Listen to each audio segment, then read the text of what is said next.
ธาซึ่งออกอากาศจากวัดปากตางเจริญอำเภอดอยหล่อจังหวัดเชียงใหม่โดยเมตตาปารมีของครูบาอาจารย์ท่านพระครูอภิวัฒนวิกรมได้เมตตาเชื่อมสัญญาณลิงก์สัญญาณจาก 106.50 เมกะเฮิรตซ์วิทยุวิทยาลัยสงฆ์นครลำปางซึ่งออกอากาศจากวัดบุญญาวาสวิหารพระอารามหลวงโดยเมตตาปารมีของหลวงปู่พระราชธรรมาลังการเจ้าอาวาสวัดบุญญาวาสวิหารที่ปรึกษาเจ้าคณะภาค6ผู้อุปถัมภ์ยังสถานีวิทยุวิทยาลัยสงฆ์วิทยาลัยสงฆ์นครลำปางอุปถัมภ์ยังอุทยานธรรมพระสุนทรมุนีหลวงปู่ได้เมตตาเพื่ออาตมาภาพได้มาจัดรายการตั้งสถานีวิทยุ 106.50 ร่วมกับครูบาอาจารย์ในเครือข่ายพระเผยแผ่พระพุทธศาสนาจังหวัดลำปางศรัทธาญาติโยมซึ่งก็ได้นำรายการธรรมะเนาะลิมสัญญาณเชื่อมสัญญาณไปทางคลื่นสีขาวโดยน้องนัดช่วยเกาะสัญญาณใหม่สัญญาณลุดไปนะครับครับผมได้เชื่อมสัญญาณเกาะสัญญาณกันเนาะระหว่างคลื่นสีขาวและเกาะของวิทยาลัยสงฆ์นครลำปางขณะนี้สถาอีป่ออีแม่ตั้งเชียงใหม่ตั้งลำปูนตั้งเมืองฝางตั้งเวียงป่าเป้าเนาะก็ได้ฟังพร้อมกันเชียงใหม่ก็มีหลายสถานีสถาอีป่ออีแม่ตั้งหลาย 106.50 และ 104.50 เมกะเฮิรตซ์วัดฝายหินเนาะวิทยุเพื่อการศึกษาศาสนาวัฒนธรรมวัดฝายหินวิทยุเพื่อศาสนาวัดห้วยตองซักนะทางสายใต้ดอยหล่อจอมต้องเนาะสถาก็ฟังจากทางสถานีนี้และอีกหลายสถานีซึ่งเชื่อมสัญญาณลิงก์สัญญาณในคณะเดียวกันในช่วงเวลานี้ก็ต้องขอบคุณทุกสถานีขอบคุณเจ้าของสถานีขอบคุณช่างเทคนิคผู้มีส่วนเกี่ยวข้องที่ดูแลสถานีทำให้เสียงทำให้สัญญาณออกอากาศที่อาตมาจัดรายการอยู่นี้เชื่อมสัญญาณไปถึงตั้นทั้งหลายถึงบ้านถึงจองพบปะกันวันนี้เป็นวันที่25พฤหัสบดีที่25เดือนพฤษภาคม2566อาตมาภาพพระมหาสมชาติชาตปัญโยอุทยานธรรมพระสุนทรมุนีรับผิดชอบดำเนินรายการในชั่วโมงแรกชั่วโมงที่2ได้แบ่งปันเวลากันกับครูบาอาจารย์ท่านพระครูสิริธรรมบัณฑิตจะได้จัดรายการต่อจากอาตมาภาพอีก1ชั่วโมงเป็นรายการที่เชื่อมสัญญาณไปในคลื่นสีขาวเหมือนกันธรรมะสวัสดีกับพี่น้องทุกพื้นที่อีป่ออีแม่ทุกที่ทุกแห่งพี่น้องต่างเมืองฝางก็ฟังรายการกันอยู่เด้อสวัสดีธรรมะสวัสดีไปถึงพี่น้องเมืองฝางศรัทธาญาติโยมทั้งหลายวันนี้เข้ารายการมาโดยจิตใจที่ยังวับวิวยังรู้สึกใจหายบ่หายกำเดียวกำเตื้อเรื่องจากว่าก่อนที่จะได้มาเข้ารายการที่นี่ศรัทธาญาติโยมเนาะตอนนี้จัดรายการนอกสถานที่อาตมาเดินทางจากอุทยานธรรมพระสุนทรมุนีมาที่วัดหนองร่องศรัทธาท่าติดตามธรรมยาตราเพื่อการศึกษาจะทราบว่าอาตมามานอนที่ประจ้าบ้านหนองร่องเมื่อวันที่วันที่14เนาะวันที่14อาตมาวันที่12นอนแม่ไซคาม13มานอนที่ประจ้าบ้านหนองร่องที่นี่ซึ่งวันนี้ได้มาที่วัดหนองร่องเนาะตำบลบ้านเป่าอำเภอเมืองจังหวัดลำปางสถานมาด้วยเรื่องที่บ่คาดฝันว่าจะเกิดขึ้นนะกับญาติโยมของอาตมาภาพซึ่งเป็น FC เป็นแฟนที่ติดตามรายการแล้วก็เป็นคนที่ดูแลอุปถัมภ์อาตมาตอนที่อาตมาภาพมาพักที่สุสานที่ประจ้าบ้านหนองร่องนั้นโยมแม่ได้เป็นสะพานบุญเป็นผู้ที่ดูแลเนาะดูแลจัดสถานที่ไปเพียวพัดปัดกวาดสุสานประจ้าแล้วก็ปาญาติโยมทั้งหลายไปหาอาตมาไปฟังน้ำฟังธรรมไปต้อนรับดูแลอาตมาที่ประจ้าบ้านหนองร่องคือโยมแม่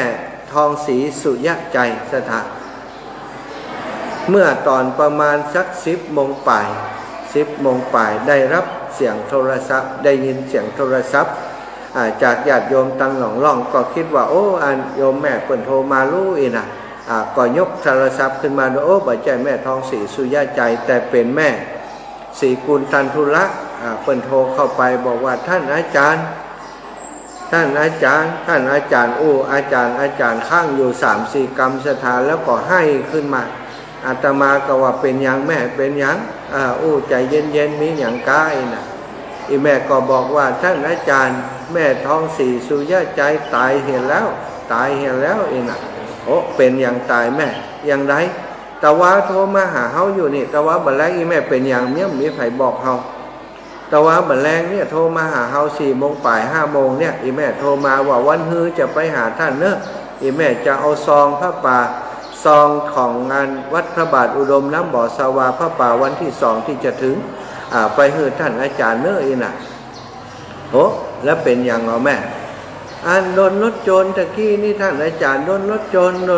นะโอ้ก็วนเวียนอยู่กับให้ตัวก็เลยบอกว่าอีแม่ฟังเตื้อเอาละเงียบก่อนเนาะฟังดีๆว่าเป็นอะไรอย่างเกิดขึ้นนะอีแม่ก็เล่าให้ฟังว่าโยมแม่นั้นจะไปงานศพที่บ้านสันหลวงอีกอย่างเนาะซึ่งเป็นญาติพี่น้องเป็นลูกเป็นหลานเนี่ยได้เสียชีวิตเป็นโรคมะเร็งตายเพิ่นจะเสียศพวันนี้นะโยมแม่เพิ่นก็ตอนเจ้ามาใส่บาตรใส่อย่างเรียบร้อยก็กลับไปบ้านแล้วก็ไปงานศพสถานลูกบ่าวลูกสาวอีแม่เพิ่นไปทำงานสถานลูกบ่าวก็มีงานทำลูกสาวก็มีงานทำเขาไปทำงานอีแม่บ่ชอบรบกวนภัยเปิ่นมีรถเครื่องรถไฟฟ้านะของเปิ่นขี่อยู่ในหมู่บ้านขี่ไปหันไปนี่เวลาไปไหนใกล้ๆเปิ่นก็เอารถไฟฟ้านั่นออกไปวันนี้เปิ่นก็เอารถไฟฟ้าของเปิ่นไปซะค่ะต่างที่อีแม่จะไปวัดที่อีแม่จะไปร่วมงานศพนั้นนะเปิ่นเอาศพไว้ที่วัดป่าจ้าก็อยู่ที่วัดหันใกล้วัดหันทางที่จะข้ามไปเป็นทาง4 เลนเป็นทางซุปเปอร์เชื่อมระหว่างอำเภอเมืองจังหวัดลำปางไปอำเภอห้างชัดถ้าศรัทธาญาติโยมไปผ่านสายห้างชัดไปเมืองลำปางผ่านทางจะไปเมืองปานที่บ้านน้ำโถคงจะพอนึกออกเนาะทางสายนั้นเป็นทาง4 เลนรถก็วิ่งเร็วเนอะจุดที่แม่จะข้ามทางไปฝั่งทางพุ่นเนี่ยเป็นจุดยูเทิร์นรู้สึกว่ามันจะมีหัวมุมโค้งเนี่ยสักหน่อยโยมแม่เปิ้นก็ขับรถของเปิ้นข้ามทางไปสถาโอ้รถปิกอัพกันหนึ่งคงจะมาโดยความเร็วสูงเหมือนกันเนาะภาพที่หันคือโยมแม่นั้นปิวออกจากรถไปเลยสถาปิวออกจากรถแล้วก็รถของโยมแม่รถไฟฟ้าที่โยมแม่ขี่นั้นอยู่ในท้องรถของรถปิกอัพการที่วิ่งมาจนโยมแม่นะเอาคนทั้งหลายหันโยมแม่ปิวไปอย่างนั้นเพิ่นก็ล่นไปที่กลางทางไปโบกรถไปเกิดรถช่วยกันกลัวว่ารถที่มาทางหลังจะทับจะซ้ำแหมก็คงจะเสียชีวิตขำตีฮะนะที่อาตมาพอมาถึงอย่างใบไม้คือว่าอย่างที่ปิวออกไปสถาโดยความแรงของรถที่มันจนเข้าเต็มลำเลยรถของโยมแม่อยู่ปื้นต้องรถปิกอัพเลยตัวของเปิ้นก็ปิวเสด็จไปได้ยินข่าวเศร้าอย่างนี้บางครั้งบางทีเนาะจะทายญาติโยมมันรวดเร็วเกินไปสุดที่เราจะทำใจอาตมายอมรับว่ารู้สึกใจหายรู้สึกณขณะนี้ที่จัดรายการอยู่ก็ยังคิดใจยังมีความรู้สึกว่าเป็นไปได้อย่างไรอยู่เพราะกำลังกันตะว่านี่จะไปพบไปปะกันแต่วันนี้มาลากันไปเห็นแล้วโยมแม่เป็นผู้ที่ชอบทำบุญสุนทรทานตลอดตั้งแต่อาตมาจัดรายการที่106.50 เมกะเฮิรตซ์แล้วก็ได้เชื่อมสัญญาณไปตั้งคลื่นสีขาวโยมแม่เพิ่นมีโอกาสได้ฟังน้ำฟังธรรมมาเป็นเวลาร่วม2 ปีจากที่ได้พบปะได้รู้จักกันทางสถานีวิทยุทุกครั้งที่อาตมามีงานมาประกาศประชาสัมพันธ์อีแม่จะเป็นคนหนึ่งเสมอที่ร่วมให้ร่วมหอมไปสถานซองกับอีแม่หอมอาตมาในกิจกรรมงานบุญต่างๆบัดต่ำกว่า4-50 ซองแล้วเฉพาะส่วนตัวของอีแม่แล้ววันนี้ จากไปก็ยังมีซองที่แม่จะฝากไปหอมที่อันวัดพระบาทอุดมน้ำบ่อสว่างเพราะวันก่อนที่อาตมาไปพระธาตุจอมพอโยมแม่ก็ได้ไปแอวตัวที่เมืองฝางโยมแม่ก็ไปแอวตัวในวันอายุวัฒนมงคลหลวงพ่อท่านเจ้าคณะอำเภอฝางโยมแม่เป็นก็ไปพร้อมกับคณะศรัทธาญาติโยมตังลำปางไปกับอาตมาภาพลูกเมืองฝางมาก็แวะมาแอวหาหลวงปู่พระครูปฏิพันธ์ธรรมทินที่วัดพระธาตุจอมพอหลวงปู่ก็ได้เมตตาป้าโยมแม่ไปแอวในถ้ำในอย่างที่เปิ่นมีอยู่ที่วัดพระธาตุจอมพอก็เลยได้ไปแอวไปพบป้ากันอาตมาภาพเองนั้นเวลาไปที่ไหนโยมแม่เปิ่นก็อาสาขาทิพย์เป็นผู้ร่วมทางเป็นผู้ที่จะไปตัวอยู่เสมอใช่ไหมซึ่งก็ต้องบอกบัตรถูกเนาะสำหรับความรู้สึกในตอนนี้เนาะมันเหมือนกับเขาได้สูญเสียญาติผู้ใหญ่ไปหลวงพ่อใหญ่ครับมันต้องเปิดก็ได้เสียงมันเข้าโทรศัพท์ ขอบคุณมากๆครับหลวงพ่อท่านพระครูวาปีเมตตาอินดูอันจัดรายการอยู่นี่ฮ้อนๆมันจะมาเปิดพัดลมศรัทธาญาติโยมทั้งหลายเนาะวันที่วัดเหล่ามนทาก็ไปร่วมบุญกับอาตมาครั้งสุดท้ายเนี่ยงานบุญครั้งสุดท้ายที่รดน้ำดำหัวครูบาอาจารย์อีแม่ก็ไปแล้วงานบุญสุดท้ายที่ไปโดยอาตมาก็คือที่วัดสี่ภูมิมาวัดตาดสมปล่อยอีแม่ก็ไปโยมก็ซักโยมแม่น้อยอินยาสีมาฮับเปิ้นก็ไปกันแล้ววันก่อนนี้เนาะได้จวนกันว่าอีแม่ไปแอวเมืองฝางด้วยเฮาแหมก่อเขาจะไปตานพระป่าวันที่2นี้อีแม่ก็บอกว่าโอ้ช่วงนี้มันงานหลายเนาะมันตรงกันกับงานที่บ้านอีแม่วันที่2ก็มีงานที่วัดท่านอาจารย์อีแม่บ่ได้ไปแต่จะเอาซองฝากไปเนอะเอาซองฝากไปซองฝากห่วมบุญไปพุ่นรอวันที่15 กรกฎาคมไปหล่อเตียนพรรษาด้วยกันอีแม่ก็เตรียมอย่างไว้เนี่ยจะมอบเพื่อท่านอาจารย์ไปร่วมรอเตียนในวันที่15 กรกฎาคมได้อู้กันตะวานี่นะจะทายาทโยมแล้วก็วันพุธถ้าเปิ่นบอกเป็นอย่างเตือวันพุธเปิ่นจะบอกว่าอีแม่จะเอากับข้าวแกงพักแกงไม้ เปิ่นหัวจะมาชอบพักพื้นเมืองเปิ่นจะแกงไปสู่สถานวันพุธอีแม่จะไปหาเนื้อท่านอาจารย์จะไปไหนก็วันพุธก็บอกว่าวันพุธตอนบ่ายจะไปเมืองปานอีแม่จะไปหาตอนเจ้าสถานเนี่ยอีปล่อยอีแม่ทั้งหลายท่านอาจารย์ครูบาอาจารย์ได้สอนได้สั่งได้บอกเฮาทุกวันจะไปประมาทวันเวลาเฮาบอกฮู้กับเวลาที่เฮามาเฮาเกิดเฮาฮู้วันเกิดแต่ว่าวันที่เฮาจะจากไปนั้นบ่ได้บอกฮู้อีปล่อยอีแม่ทั้งหลายโยมแม่ทองศรีสุญญาใจเนี่ยตอนเจ้ามาใส่เข้าบาตรครูบาอาจารย์หลวงพ่อท่านพระครูเปิ่นมาส่งของเปิ่นทุกวันจะทักได้นั่งอู้กับท่านพระครูตะกี้หลวงพ่อท่านพระครูวาปีหลวงพ่อใหญ่ที่วัดเจ้าอาวาสวัดหนองร่องแห่งนี้หลวงพ่อว่าวันนี้เปิ้นมาเงียบบ่ได้ยินเสียงเปิ้นแต่ว่าเปิ้นมาใส่เข้าบาตรแล้วออกมาหันกับตั้งหลังไวๆเปิ้นขอกลับไปเสียแล้วบ่ได้อู้กันชะกรรมกุฏปกติมาใส่บาตรมาส่งเข้าเปิ้นห้องว่าแม่พ่องนี่นะชื่อของเปิ้นในหมู่บ้านจะห้องว่าแม่พ่องวันนี้ก็บ่ได้อู้กันชะกรรมอีกว่าแต่ว่าทราบว่าป้ากันวันก่อนเปิ้นบอกว่าจะไปงานศพบ้านสันหลวงนี่ก็คือบ้านวัดที่หลวงพ่อบุญมาเปิ้นอยู่สถานญาติโยมหลวงพ่อดังละนะเปิ้นไปงานศพไปงานขาวดำใส่ชุดดำไปเรียบร้อยละข้ามต่างไปก็โดนรถชนอันนี้สถานปล่อยแม่ทั้งหลายชีวิตของมนุษย์คนเฮามันบ่มีอย่างแน่นะอย่างนอนแต่เนาะเส้นบางๆนะเหมือนกับว่าชีวิตแฝงด้วยเส้นได้เจียกได้ที่บางสถานพร้อมที่จะพุทธได้ทุกเมื่อชีวิตของอีแม่ก็เหมือนกันปลิดปิวไปพุทธไปโดยอุบัติเหตุที่เกิดขึ้นในช่วงคลิปตาเดียวนะ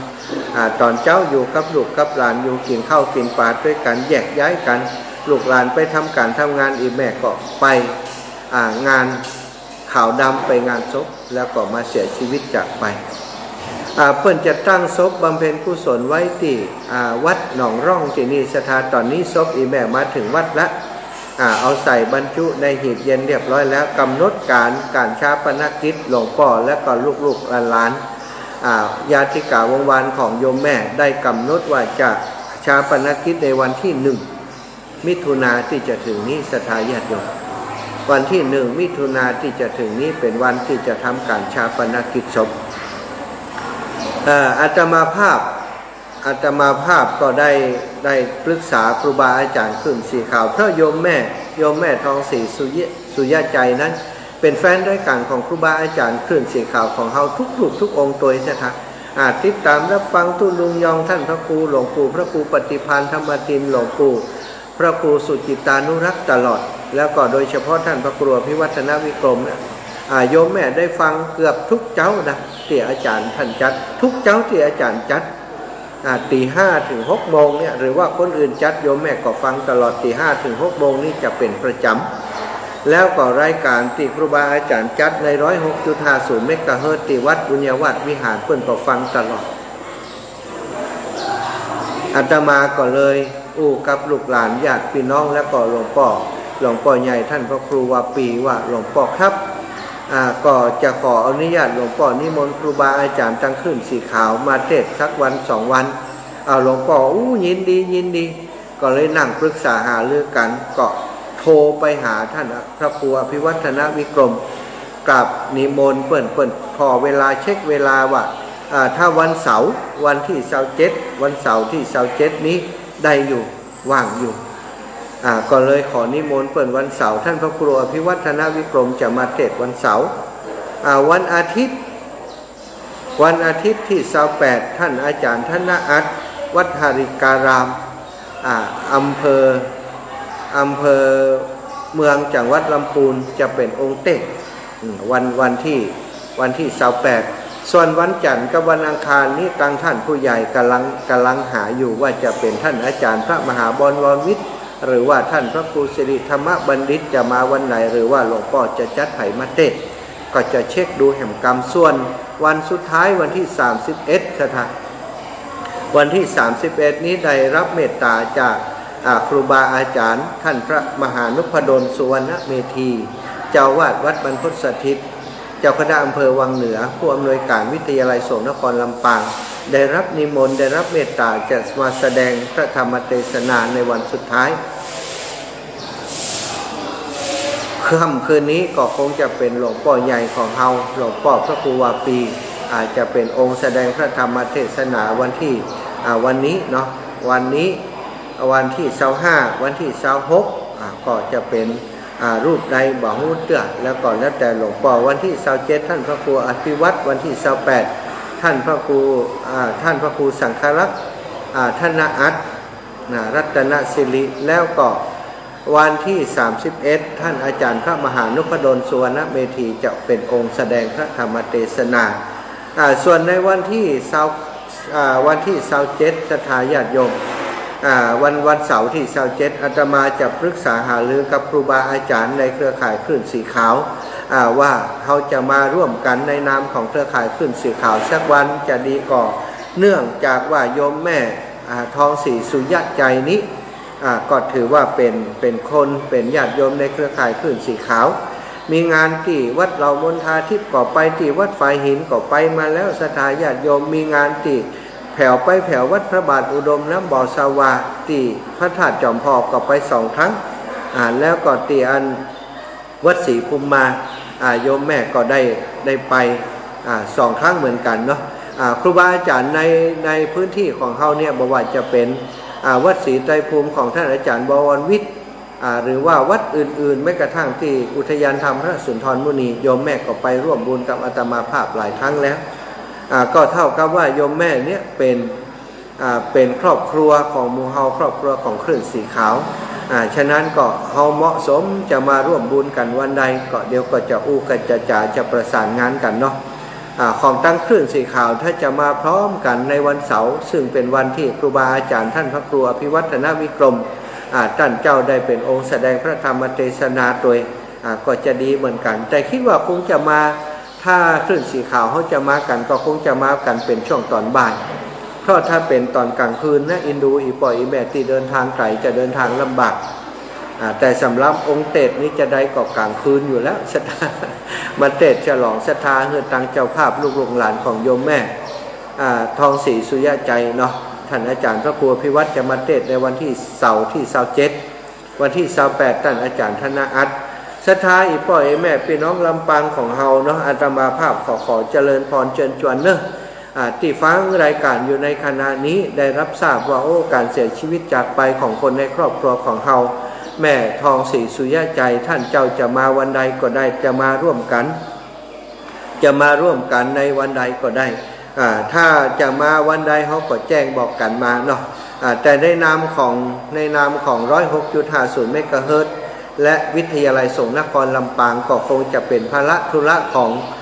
ทางวิทยาลัยสงฆ์จันทัดหมายเนาะทางท่านผอ.วิทยาลัยสงฆ์ก็คือท่านอาจารย์พระมหานพดลสุวรรณเมธีแล้วก็ท่านผอ.สถานีวิทยุก็คงจะนัดหมายกันว่าจะมาวันใดก็คงจะเป็นวันที่31ถ้าเป็นไปได้วันที่31นี้ก็คือทางวิทยาลัยสงฆ์นครลำปางมาเป็นเจ้าภาพร่วมกับลูกหลานแล้วก็หน่วยงานต่างๆที่จะมาเป็นเจ้าภาพด้วยกันส่วนวันอื่นๆก็ว่ากันไปเนาะวันที่ท่านอาจารย์ธนอัตมาวันอาทิตย์นั้นก็อาจบางทีเป็นในนามของแฟนคลับของอาตมาภาพจะรับเป็นเจ้าภาพอีกวันนึงอันนี้ก็ว่ากันไปเนาะก็ขอแสดงความเสียใจกับทางครอบครัวของโยมแม่ทองศรีสุยะใจเป็นอย่างยิ่งเนาะที่ได้สูญเสียบุคคลอันเป็นที่รักแล้วก็พี่น้องหมู่เฮาเครือข่ายคลื่นสีขาวก็ดีครอบครัว106.50 เมกะเฮิรตซ์เฮาได้สูญเสียญาติธรรมญาติมิตรของเฮาคนดีผู้เป็นสะพานบุญได้จากเฮาไปเฮาก็จะทำคุณงามความดีสร้างบุญสร้างกุศลอุทิศไปหาเพิ่นโดยส่วนตัวของอาตมาภาพเนาะได้มาแวะมาแอวหามโยมแม่ทองศรีสุยะใจหลายครั้งแล้วสถานเวลาจะไปกินจะไปตามที่ไหนถ้าโยมแม่เปิ้นไปบ่ได้เปิ้นจะโทรไปหาว่าทุลูกมาเอาซองที่บ้านนี่กำเนอะพี่น้องบ้านหนองร่องเปิ้นฝากตีแม่ไว้อาตมาก็จะมาหาเปิ้นเป็นประจำแต่ต่อจากนี้ไปก็คงต้องมาในนามของคนอื่นนะเนาะที่จะเป็นตัวแทนของโยมแม่วันก่อนที่มาที่สุสานที่ป่าช้าสถาวันนั้นเนี่ยบัดได้ถ่ายรูปด้วยกันสักภาพที่เปิ้นไปดูแลอาตมาที่ป่าช้าเพราะว่ามาถึงค่ำตอนเจ้าที่หลังจากที่อาตมาออกจากป่าช้าออกจากสุสานมาโยมแม่เปิ้นก็เป็นคนนำขับรถกันที่ไปประสบอุบัติเหตุเนี่ยขับรถไฟฟ้าของเปิ้นเนี่ยนำอาตมาไปตามในหมู่บ้านแล้วก็เปิดใส่บาตรกันนะก็เอาห้อยใส่ซ่าของอีแม่เอาห้อยรถของอีแม่จากวัดจากบ้านหนองร่องบินทบาทเลาะไปเรื่อยไปจนไปถึงพุ้นสถานบ้านแม่พิกุลบ้านอย่างก่อนนะบ้านแม่ยิ่งโยมแม่พิกุลบ้านแม่ยิ่งไปถึงบ้านแม่ยิ่งจนอาตมาฉันเจ้าเสร็จโยมแม่ก็ถึงกับสถานอันนี้เป็นครั้งสุดท้ายที่ได้พบได้ปะกันกับโยมแม่จากนั้นมาก็โทรหากันอีแม่เปิ่นไปงานเขาดำไปงานศพญาติเปิ่นที่เมืองปานญาติของแม่อุ้ยของท่านนายกเทศมนตรีตำบลเมืองปานอาตมาก็บ่ได้ไปโดยกิจกรรมวันที่อาตมาไปงานพระราชทานเพลิงศพที่วัดหลวงเมืองปานจวนอีแม่ไปอีแม่ก็ว่าโอ้ตรงกับงานศพแม่ท่านอาจารย์อีแม่บ่ได้ไปเนอะอีน่ะเปิ่นก็ไปกิจกรรมแต่ว่าอีแม่ได้ไปหอมเปิ่นแล้วหอมท่านหอมงานศพของงานพระราชทานเพลิงศพเรียบร้อยแล้วก็เลยบ่ได้ไปพบปะกันแต่พบปะกันครั้งสุดท้ายก็คือวันที่โยมแม่เปิ่นขับรถนำอาตมาไปถึงบ้านแม่หญิงนั่นนะสถาวันที่อาตมาเดินธุดงค์ธรรมยาตราเพื่อการศึกษาวันที่13และวันที่14ที่ผ่านมาที่ได้อยู่กับโยมแม่เนาะตั้งแต่นี้ไปก็คงแต่เหลือแต่คุณงามความดีที่โยมแม่เปิ่นสร้างไว้แล้วก็ลูกหลานญาติพี่น้องก็คงจะสานต่อสิ่งดีงามที่โยมแม่เปิ่นทำเอาไว้สร้างเอาไว้เนาะคุณงามความดีทุกอย่างทุกประการบุญกุศลทุกอย่างทุกประการที่อาตมาเนี่ยได้สร้างมาบอกว่าเป็นธุดงค์ธรรมยาตราเพื่อการศึกษาช่วยเหลือโรงเรียนขนาดเล็กหรือว่าเป็นสะพานบุญเป็นผู้นำบุญในกิจกรรมกิจการงานต่างๆ ก็ขอฝากขอแบ่งขอปานขออุทิศเป็นบุญเป็นกุศลติไปเตรียมไปเติมเพิ่มบุญญาราศีของโยมแม่ทองศรีสุยะใจศรัทธาอีป่อยแม่ตั้งหลายบอกว่าฟังอยู่ตั้งใดได้ฟังแล้วเนาะก็ขอให้ระลึกนึกถึงสิ่งที่เรียกว่าอนิจจังทุกขังอนัตตาความตายของทุกคนติดตัวเฮาอยู่ทุกคนศรัทธาเฮาบอกฮู้ว่าวันใดเวลาใดที่เฮาจะจากไปฉะนั้นเมื่อมีลมหายใจอยู่เร่งสร้างคุณงามความดีเร่งกระทำคุณงามความดีเร่งกระทำยังตานะปารมีศีลปารมีภาวนาปารมีจะไปร้อมันเนอะเฮาบอกฮู้ความตายจะมาถึงเฮาเมื่อใดโยมแม่ทองศรีสุยะใจจะได้ก็ตามอาตมาคิดว่าบุญกุศลที่เพิ่นสร้างไว้นั้นบัดนี้เทวบุตรเทวดาทั้งหลายมาหอบมาฮับเอาดวงวิญญาณเพิ่นกลับไปแล้วเนาะก็เหลือแต่หมู่เฮาที่ยังบ่ไปไหนกำเตือนนี้ก็มาห่วงหาอาลัยอาทรอาวรหาเพิ่นอยู่ก็ทำสร้างคุณงามความดีทำบุญทำกุศลส่งนู้ไปให้เพิ่นเอาเนาะศรัทธาอีกป่ออีแม่ทั้งหลายท่านทั้งหลายถ้ามีโอกาสเนอะจะมาร่วมงานบุญงานกุศลด้วยกันจะมาเป็นเจ้าภาพโดยอาตมาภาพเนาะอาตมาภาพจะเป็นเจ้าภาพวันที่27 28แล้วก็วันที่31เนอะในนามของคลื่นสีขาววันหนึ่งในนามของแฟนคลับแฟนรายการของอาตมาจะเป็นเจ้าภาพในวันอาทิตย์ภายที่เป็นแฟนรายการของอาตมาเป็นแฟนคลับของอาตมาจะเลือกมาวันใดก็ได้มาวันอาทิตย์โดยอาตมาก็ได้หรือว่าว่างวันเสาร์ก็มาวันเสาร์ก็ได้บัดสะดวกวันเสาร์จะมาวันจันทร์วันอังคารวันพุธก็ได้วันพุธนี้อาตมาคาดหมายว่าทางท่านอาจารย์พระมหานพดลสุวรรณเมธีซึ่งเป็นผอ.วิทยาลัยสงฆ์นครลำปางก็คงจะพร้อมกับคณะครูบาอาจารย์ที่อยู่ที่วิทยาลัยสงฆ์นครลำปางพระสงฆ์ที่เป็นพระเผยแผ่พระพุทธศาสนาจังหวัดลำปางก็คงจะมาปากันมาร่วมงานนี้เนาะปากันมาร่วมงานศพของโยมแม่ทองศรีสุยะใจพร้อมกันในวันที่31ก็เป็นคร่าวๆไว้ก่อนเนาะบอกเธอกับศรัทธาญาติโยมไว้ก่อนเนาะเจริญปอนโยมแม่บัวพัดโยมแม่บัวพัดโทรมาได้โทรมาเลยแม่โยมโทรมาได้ละโยมแม่บัวพัดกู้หลานวันนั้นอีแม่ได้ถ่ายรูปด้วยเปิ้นอยู่นะที่เมืองฝางนะแม่โยมแม่บัวพัดกู้หลานโทรมาได้เนอะโยมแม่เปิดโอกาสให้โทรละ0808844173 0808844173สถานก็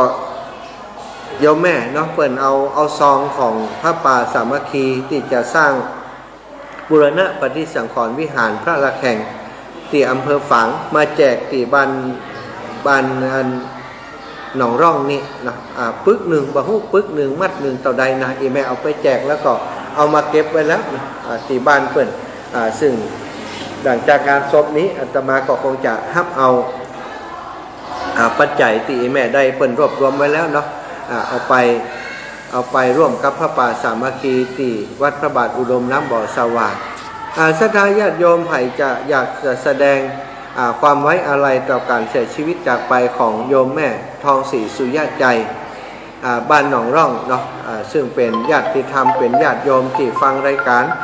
ครูบาอาจารย์ขึ้นสีขาวของเราก็ตอนนี้ก็โทรมาได้เลยเนอะเจริญปอนโยมแม่ประพันธ์เจ้าแม่ฟังอยู่เนอะฟังขึ้นวิทยุอันพระบาทอุดมได้เจ้าโอ้ดีแม่โอ้อันขาดสมาชิกไปแห่งหนึ่งแล้ว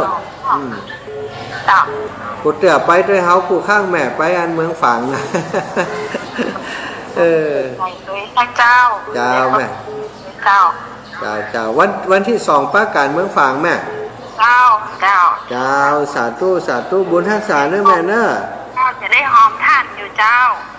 แม่สาธุเจ้าสาธุแม่ประพันธ์เนาะเจริญปอนโยมแม่บัวพัด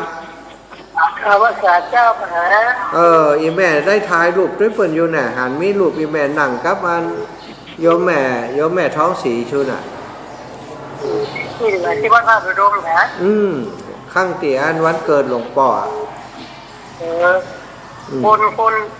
คนใดเนี่ยคนที่เปิ้นใส่แว่นเห็นน้อยเนี่ยแม่เปิ้นใส่แว่นเนี่ยใส่แว่นเปิ้นจะใส่แว่นน่ะ วันนั้นคนวันนั้นเขาเนาะวันนั้นเนาะ วันนั้นวันนั้นอยู่วันนั้นวันเตียจอมพอเปิ่นได้ไปวันนั้นได้ไปจ้ะแต่ไปวัดศรีภูมิมาไปอยู่แม่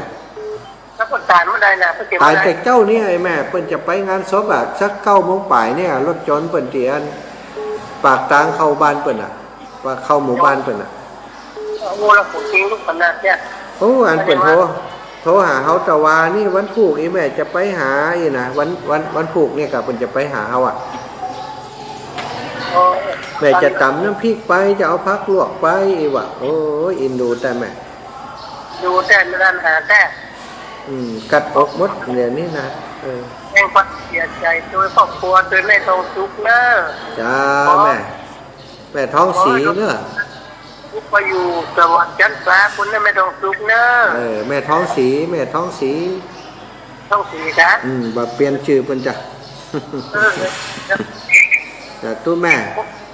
เจ้าวสานไม่ทำหาเนอะเจ้าบุญรักษาเนื้อแม่เนอะเจ้าวสานเจ้าสาธุว่าแม่ทองสุกเจริญพรแม่ยายพร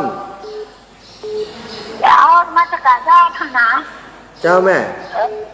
ขอเสียใจด้วยอันนี้ญาติน้องของคนนี้เนอะเจ้าอีแม่ปักกันเคยทำหัวจักเรา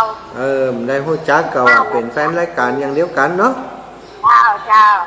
แค่รายการเหมือนกันนะแล้วแค่เจ้าทิ้งไปจะเคยหันแล้วมันแบบจักเจ้าแม่พระอันพระธาตุสี2 เมืองเปิดกับไป2 เตี่ยก็ได้แม่ก็น่าจะ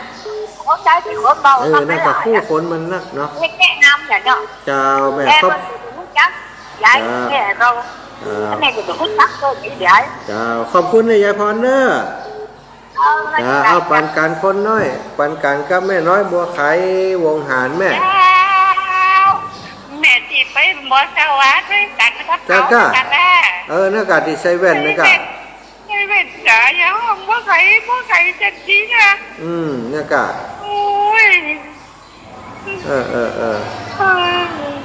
มาเป็นถ้าไปแบบนี้ไม่จนแบบมันเย็นที่เด้อเจ้าเดี๋ยวจะบอกกันมาวันใดอาจจะมาวันเสาร์เนาะวันเสาร์มาก็ได้เนาะเดี๋ยวจะจวนกันเอารถมาเดี๋ยวจะบอกรถเดี๋ยวพระอาจารย์อยู่ไหน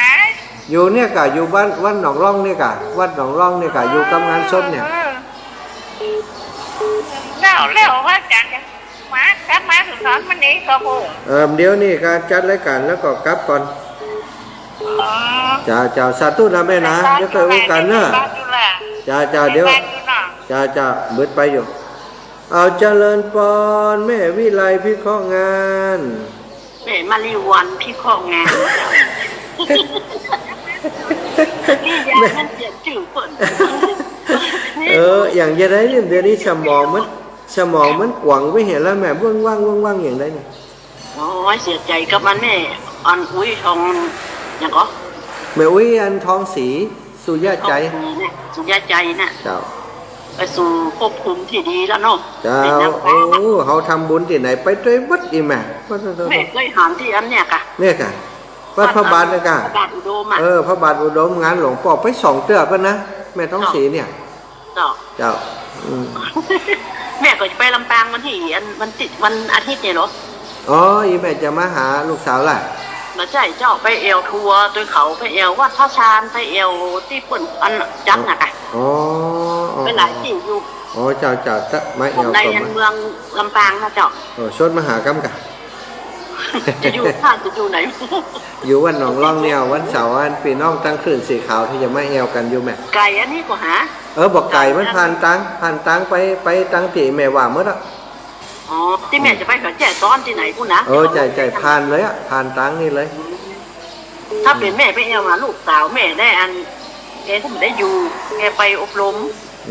เจ้าถ้าผ่านพอท่านเนี่ยคนขับมันจะยังได้บุญนะเจ้าเดี๋ยวก็โทรหากันเดี๋ยวก็อู้กันแม่หลายวันอยู่สาธุนะสาธุเจ้าขอบคุณเนอแม่มะริวันพิเคราะห์งานเจริญพรแม่จันศรีสุขาเจอไว้เจอทุกลูกแสดงความเสียใจด้วยเนอ เจ้าแม่ ขอท่านไปสู่สุคติไปสู่สวรรค์คุณเล่ เจ้าทำบุญไว้นักไป แม่เขาจะจำเพื่อนมาได้อะป้านี่คงจะป้ามันอยู่นะ เดี๋ยวจะเอาหูบให้พอเอาหูบให้พอเดี๋ยวถ้าปะกันเมืองฝังจะเอาหูบให้แม่พอนั่งด้วยกันท่านนะนั่งด้วยกันทายหูบด้วยกัน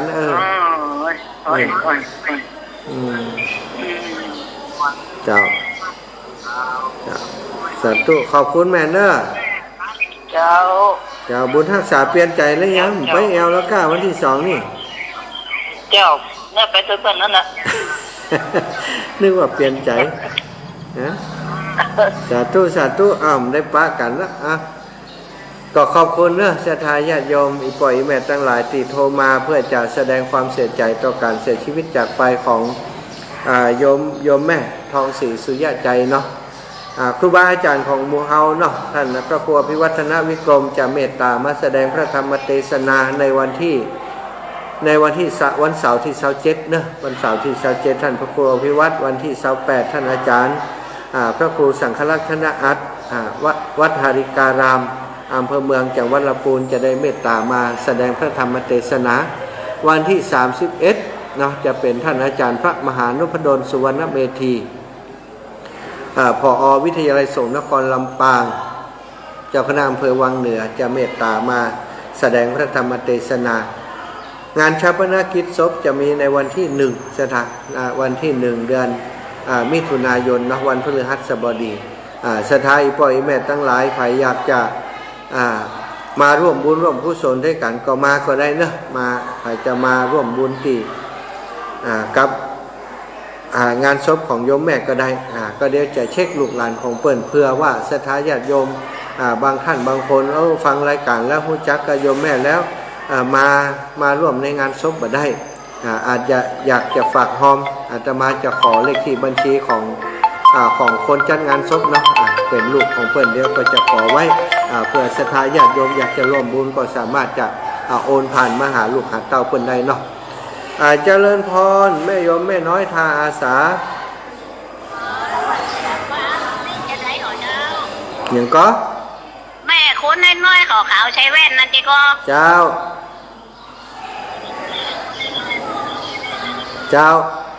ที่มาว่าสีกุมาน่ะเจ้าไป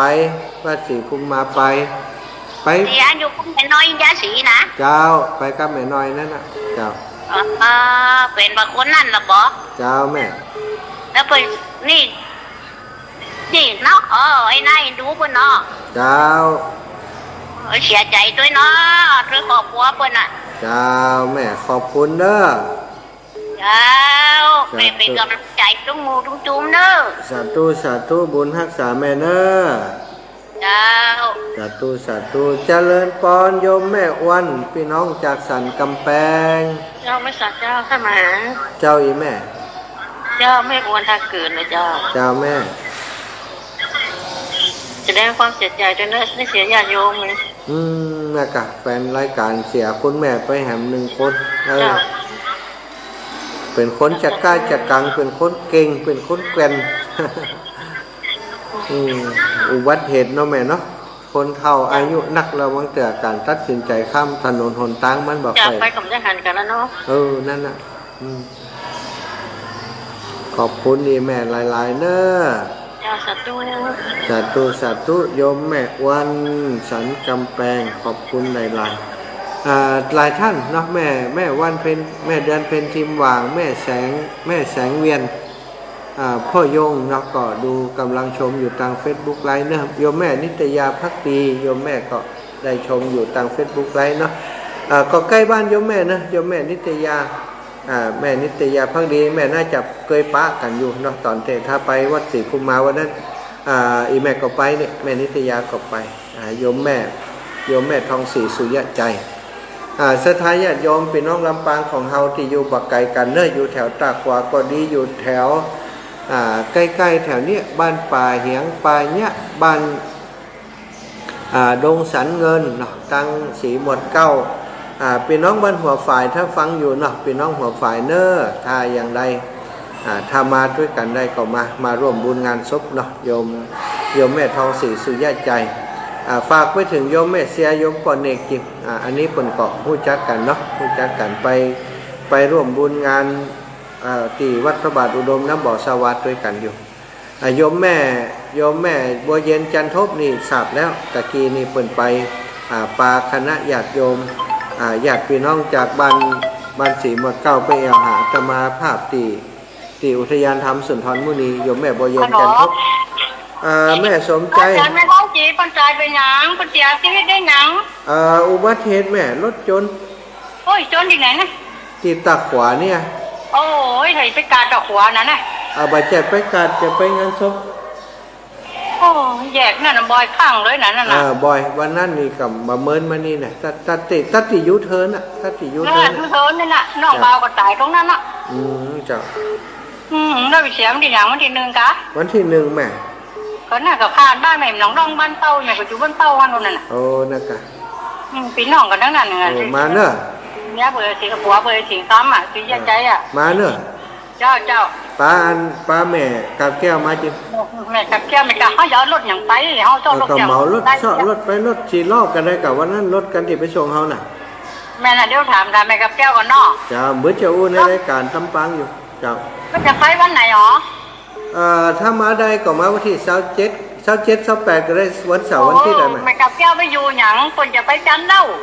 ไปเหมือนไรยังเป็นบอกว่านั่นเราไปที่หยังที่เขาเจ็ดเขาหยังกะอันแล้วไปเขาเป็น67คนเลยดูจำเป็นยังน่ากะอันขอพระอาจารย์วันนั้นหรอเจ้าขอบคุณนี่แม่นะเจ้าเดี๋ยวแม่เป็นคนเดียวก็ได้เจ้าได้เลยเจ้าสาธุเจ้าสาธุบุญฮักสายแม่สายตีบัตตันท่าแม่แก้วกันท่าวังบ้านของเปาตะกี้ฮับอุ่นตานี่แม่โยมแม่แก้วกันท่าวังเนาะของเปานี่ฟังจากวัดห้วยต่องซักเนาะแม่เนาะโทรมาแห่ใหม่เนาะแม่เนาะก็จริงๆแล้วก็เป็นเรื่องธรรมดานั่นแหละศรัทธาญาติโยมทั้งหลายชีวิตเกิดแก่เจ็บตายเป็นเรื่องธรรมดาแต่ว่าบางครั้งบางทีเนี่ยมันก็ต้องใช้เวลาทำใจเนาะบุคคลอันเป็นที่รักบุคคลที่มีคุณงามความดีบางครั้งบางทีเราก็อินดูคิดเติงหาคุณงามความดีของเพื่อนเจริญปอนโยมแม่แก้วกันท่าวังอีพ่อเป็นได้พ่อแม่ยังแฟนแล้วยังแฟนแล้วแหละคือตื่นนำกันเด้อมากันมาไว้เอายายทำด้วยยายตู้จะไปอบรมวิปัสสนาที่จอมตองขนาดแม่วันที่7เป็นต้นไป40 กว่าวันแม่วัดพระธาตุวัดพระธาตุสีจอมทองนั่นแหละจะได้พบกันได้พบผู้เนาะไปได้จริงเป็นอย่างนี้แม่เป็นอย่างอยู่ใกล้กันฮะน่ะฮับบุญเอากันแล้วกันไปเด้อสาธุแม่แต่ตัวแม่เพนฉีกเลยแม่ทองศรีสุญญาใจขอบคุณเพิ่นเนาะแม่ทองศรีรถตักมันกะรถเนี่ยกะรถไฟฟ้าเนี่ยกะรถไฟฟ้าน้อยๆเนี่ยกะเป็นขี่ข้ามกันแล้วก็รถขี่ข้ามตางไปไอ้แม่ก็จะป้นทันแล้วรถปิกอัพมันมาเร็วบัดตันเบรกสักคำแล้วรถปิกอัพนั่นน่ะความเสียใจเด้อเจ้าแม่ขอบคุณแม่เนอะแม่นิตยาภักดีบอกว่าวันที่วัดศรีภูมิมานั่งด้วยกันหลายคนที่นั่งใกล้กันแม่มีแม่ศรีกุลเจ้าเนาะแม่ศรีกุลตันทุละแล้วก็แม่ท้องศรีสุญญาใจวันนั้นหันในภาพของโยมแม่โยมแม่นิตยาภักดีนะแม่ประพันธ์บุญคำแม่ประพันธ์ขอบคุณเนอะแม่ประพันธ์เนอะเป็นเจ้าเป็นสวรรค์นันฟ้าแล้วเนาะจ้าเป็นสวรรค์จันทราละเจริญปอนแม่ล่าอ่อนแม่ล่าอ่อนกับควงเป้าเหมือนกันผมคนนอนน้องมันแน่มานอนแน่แต่ไก่แม่ชีวิตมันเป็นของน้อยได้กะเนาะของน้อยเป็นของเปราะบางทำด้วยนักนั่นน่ะเขาหมูจะต้องไปวันใดจะจากไปวันใดเขาจากวันใดเจ้าแม่แสดงความเสียใจกับครอบครัวเด้อเจ้าขอบคุณนี่แม่เนอะขอบคุณเนอะแต่เสียพ่อไปแล้วเจ้าอยู่คนเดียวแม่กูหงมาคุณแม่ เจ้าเจ้าแม่ไม่ได้ไปจังได้มีแต่เป็นเจ้าแม่โอ้อินดูแต่มันแน่เนาะเจ้าบ้านน่าสักหน่อยจะไปงานศพเพื่อนตัวไปเป็นศพไปเห็นโอ้กันเจ็บไปไปใจเจ้าดูนี้แหละใจปูดเจ้าแม่ขอบคุณแม่นะไปสู่สุคติเนาะสาธุสาธุสาธุผู้บริอยู่ได้ยังขอไปเจ็บไปเป็นซะแล้วลูกเด้อเจ้าแม่ขอบคุณนี่แม่ลายขอบคุณจำไว้นะแต่ลูกเอ้ยจาตุอ้าวจาตุขอบคุณที่เข้ามาติดตามคุณโยมสมคิดการมีเนี่ยก็เข้ามาติดตามทาง Facebook ไลน์เนาะสำหรับงานสถาญาติโยมเนี่ยก็ขอประชาสัมพันธ์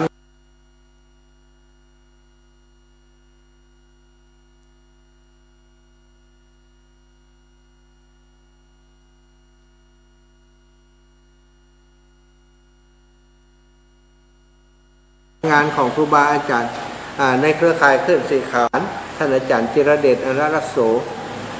ตีวัดยางครามในวันที่1นะวันที่1เนี่ยก็จะมีงานปีหันต่อพร้อมกันครับงานศพของโยมแม่วันที่1เหมือนกันเจริญพรเจ้าบริษัทเจ้าไม่ขอแสดงความเสียใจด้วยเนอะเจ้าแม่เจ้านั่นนะพระพุทธเจ้าบอกว่าอย่างที่ใกล้ตัวเฮาที่สุดเจ้านั่นก็คือความตายใกล้ที่ใกล้ตัวเฮาที่สุดทุกลมหายใจแวบเดียวเนาะเจ้าแวบเดียวก็จากไปละเจ้าแม่ขอแสดงความเสียใจด้วยญาติพี่น้องเป็นตัวลูกหลานเป็นตัวเลิกเจ้าแม่ขอดวงวิญญาณเกิดไปสู่ที่สุคติเจ้าขอบคุณเนอะแม่เนอะ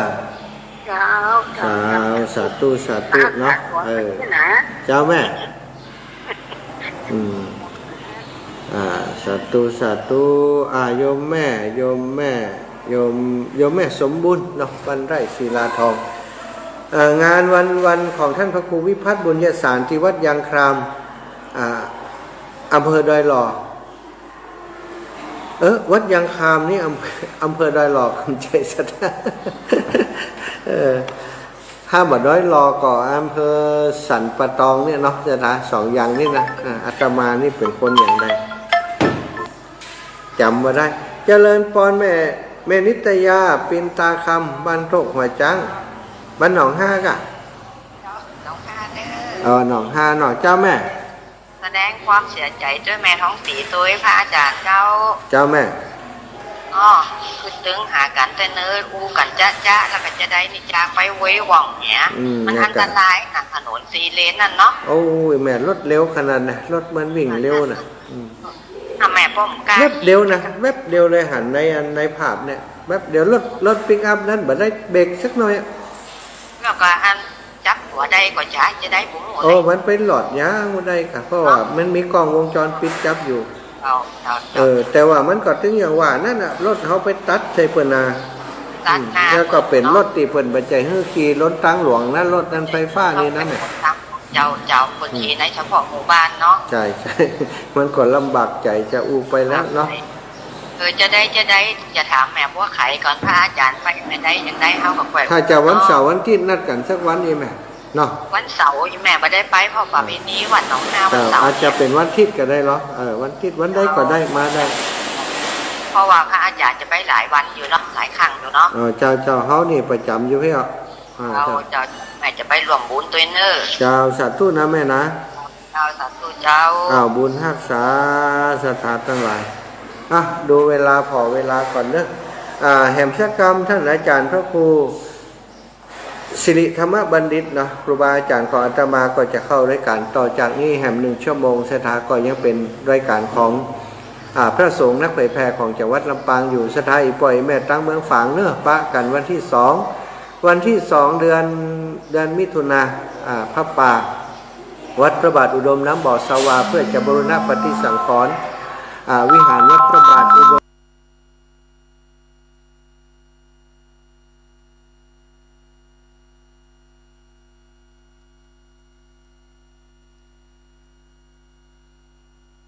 เอาเปิดไลฟ์สดอยู่ทางนี้นะถ้าโทรเข้าเบอร์นี้มันก็สัญญาณมันจะตัดจะหายไปขอเอาเบอร์ 0808844173 เนอะแต่ว่าเวลามันหมดแล้วเนาะก็ขอศรัทธาญาติโยมมีปล่อยอีแบบทั้งหลายที่ฟังรายการอยู่ตั้งบ้านตั้งจองพี่น้องเมืองฝั่งป้ากันวันที่2พี่น้องตั้งเชียงใหม่ก็จะป้ากันในวันที่